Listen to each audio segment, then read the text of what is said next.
Tell us about the journey of Heal. I think you mentioned you raised about 15 million for Heal, or is it 200 million for Heal? Heal was 200 million. Okay, so talk to us about that journey of like initially raising that kind of early stage angel capital to kind of what was the trajectory from there in terms of growth and capital raises. Yeah, so that was the company that Lionel got involved in, right? And then other celebrities. And then we raised, ultimately, then what happened is after that angel capital, we launched the product and people really liked it. And we went to a contest. There's the Montgomery Summit down there. It's an investment banking and VC summit. They have a pitch contest. We won a $100,000 prize in the form of a convertible note that we put onto Angel List. And that note grew without much effort from $100,000 to $13 million over the next several months, right? Sort of a rolling close, money kept coming in and in and in. So that made the fundraising early part really easy. We then raised a, what was it? I want to say $21 million A round. Then Fidelity came in for $15 million in a B round. Then we raised more individual capital, brought in some strategic stuff like that. But our C round. We did a C round with IRA Capital and the Taiwan Sovereign Wealth Fund and people like that. And then we met the folks at Humana in October or November of, I'm just trying to get this right, 2019. And they really liked what we were doing and said, look, this is something we're going to dig into. But at that stage of company and the intensity of the due diligence that Humana does on a company they invest in or did on us is virtually like I've never experienced anything like it, right? It was 6 months of exhaustive proctological digging, right? I mean, every employee we've ever had, everyone who's ever tweeted, everything, right? So it was a long process, but it was worth it to win them as a partner and an investor of $100 million. And so Humana came in and wrote the big check after 6 months of diligence, and ultimately was it them that came in and acquired you? Yes, and then about year and a half, almost 2 years later, they acquired the rest, the part of the company they didn't already own.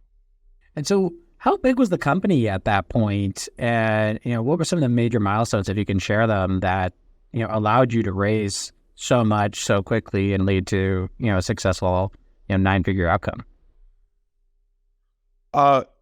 It was a combination of 3 different things. It was a combination of ultimately the actual progress of the company in terms of revenue growth, all those, the classical mechanics of the company, right? Growing revenue. We were a Deloitte Fast 500 company. We were the 114th fastest growing company over a 5-year period in North America for privately held companies. We were CNBC.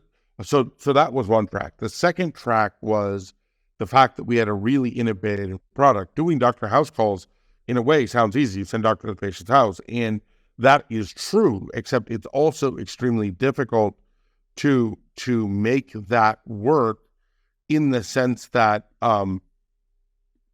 you have to, if a doctor in an office can see 40 patients a day, a doctor in a home can see 10 patients, going house to house, can see 10 patients a day. Well, how do you make up for that revenue? Well, you have to cut operating expenses relative to an office. That requires real-time eligibility verification. So that requires this. So all the technology we had built was also pretty incredible, right? And then the third thing was the overall market timing, in the sense that we executed well and had a really killer technology at a time when digital health was growing and doing well, and the importance of home-based care was being understood, partly because we evangelized it, but it really made it possible for us to get a great exit. And, we had that sort of trifecta of market timing, great technology, product market fit, and pretty flawless execution.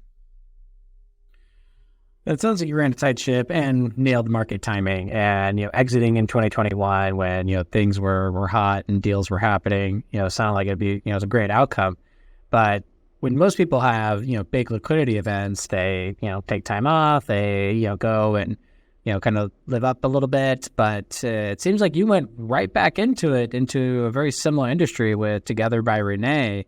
I guess what kind of led you to that outcome and, kind of switching right back into, a similar business right after the acquisition? Yeah. So what happened is it was a couple of different factors, right? The first was that it was the middle of the pandemic, right? When Renee and I left Heal, it was still early 2021, and there wasn't a lot you could actually do, right? Lots of things were still closed.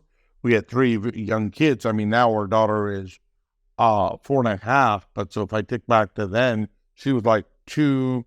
She was unvaccinated. Even our boys weren't vaccinated. In fact, I don't think there were vaccines then, but I'm mixing up the dates a little bit, but the point is, part of it was COVID, right?